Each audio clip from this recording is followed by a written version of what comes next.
ముందు UPSC civil service mains కి మరియు ఐఎఫ్ఓఎస్ మెయిన్స్ కి చాలా తక్కువ గ్యాప్ ఉండేది. అందుకే కొందరు UPSC civil service examination mains ని స్కిప్ చేసి ఐఎఫ్ఓఎస్ ని రాసేవారు.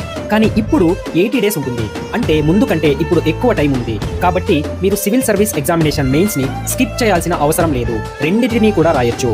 ఇక్కడ మీరు ఇండియన్ ఫారెస్ట్ సర్వీస్ ఎగ్జామ్ ని క్రాక్ చేయడానికి రియలిస్టిక్ గా ఎన్ని మార్క్స్ ని స్కోర్ చేయాల్సి ఉంటుంది అంటే ఇంగ్లీష్ మరియు జీకే కలిపి టోటల్ 280 to 322 మార్క్స్ స్కోర్ చేసి ఫస్ట్ ఆప్షనల్ సబ్జెక్ట్ లో 220 to 250 మార్క్స్ మరియు సెకండ్ ఆప్షనల్ సబ్జెక్ట్ లో 220 to 250 మార్క్స్ స్కోర్ చేస్తే టోటల్ 720 to 820 మార్క్స్ అవుతుంది.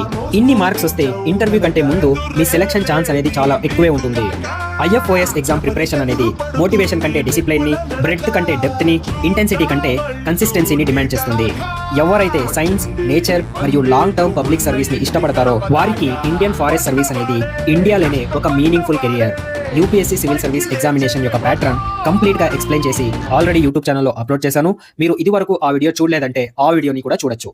ఇలాంటి వీడియోస్ కోసం ఛానల్ కు సబ్స్క్రైబ్ చేయండి. ఫుల్ వీడియో యూట్యూబ్ లో ఉంది.